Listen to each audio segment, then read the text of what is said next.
All right, let's talk business.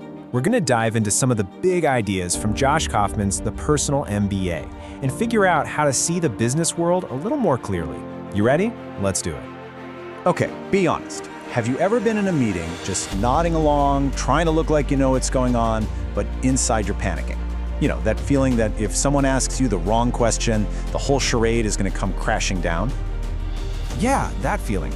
Well, it turns out it actually has a name. And believe me, if you felt it, you are so not alone. It's practically a universal experience in the professional world. It's called imposter syndrome.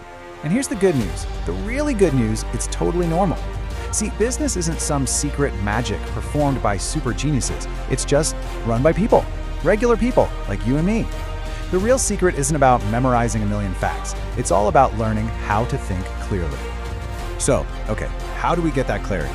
How do we start thinking clearly? Well, it's not about cramming more and more information into your head. Nope. It's about getting a better toolkit for your brain. It's about building a whole new framework for how you look at the world. And this really comes down to one key difference: the difference between methods and mental models. Think of it like this. A method is a specific recipe. Follow steps 1, 2, and 3 and you'll get a cake. But a mental model, that's understanding why baking soda makes the cake rise. It's the underlying principle. Once you get that, you can not only follow the recipe, you can tweak it. You can invent your own recipes. You can solve totally new problems, not just copy old solutions. So a mental model is kind of like a scaffold for your brain. It's a core idea, a core concept that you can hang new information on. It helps you organize everything, and more importantly, it helps you see the patterns, the connections you would have totally missed otherwise. It's really about understanding the basic wiring, the source code of how business actually works. And listen, this is not just some abstract academic theory. This is the real deal. It's literally how Charlie Munger helped build Berkshire Hathaway into a $500 billion company? And get this, he did it all without a fancy business degree. His whole strategy was just to focus on the most fundamental models, the ones that did the most heavy lifting. Okay, so what does this actually look like in the real world? Let's take this new mental toolkit for a spin. We're going to look at a few examples and see how these models can help us break down business situations like instantly. Let's start with a classic. No one wants a drill. What they want is the hole. I love that. It perfectly sums up our first mental model. People don't buy things, they buy outcomes. They're buying a better version of themselves. This is what we call the end result model. It forces you to stop and ask the most important question. What is the customer really buying here? Are they buying a piece of software? Or are they buying the feeling of being organized, of having peace of mind? When you focus on that true, deep desire, man, it changes everything. And you see this everywhere once you start looking. That car company, they're not just selling you 4 wheels and an engine, they're selling you the feeling of adventure. That business book on the shelf, it's not just paper and ink, it's selling you a more hopeful future, right? It's always about the transformation. All right, so focusing on what the customer really wants, that's a huge one. But what happens when you've got this incredible, groundbreaking product, but you forget another equally important mental model? $100 million. That is a ton of money.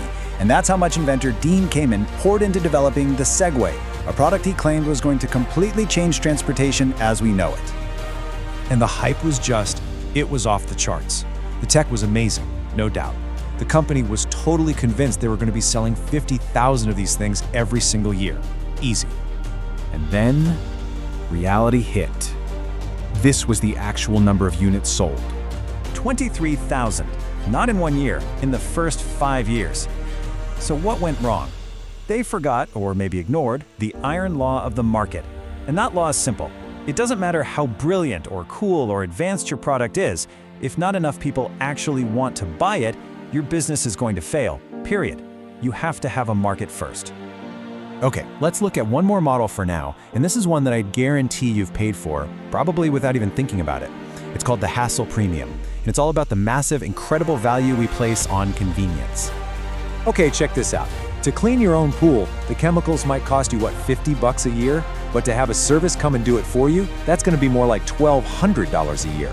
That giant gap, that extra $1,150, that's the hassle premium. It's what we're willing to pay just to make a chore, a problem, go away. And this is what starts to happen. Once you begin collecting these mental models, you realize that business isn't this mysterious, unknowable black box. It's actually a system with parts you can see, you can observe, and you can understand. You know, there's that famous story about the MBA on vacation who sees a fisherman. He tells the fisherman, "You should buy more boats, hire more people, build a huge fishing empire. Then, in 20 years, you can sell it and retire." And the fisherman asks, "And what would I do then?" The MBA says, "Well, you could sleep late, fish a little, play with your kids." You get the idea. He was describing the life the fisherman already had. It's a great reminder that business is a tool. It's not always the end goal itself. So what's the big takeaway from all this? It's pretty simple, actually. You do not need a fancy, expensive degree to understand business. You just need to get a handle on these core concepts, these mental models. Once you have this toolkit, you can start looking at the world around you and actually see how it works. And you can start doing that, like right now, today. So I'll leave you with a question. As you go about your day tomorrow, what are you going to notice first? Will you see the hassle premium when you buy your morning coffee? Or will you spot the end result being sold in some ad you see online? The world is absolutely full of these things. You just have to know how to look.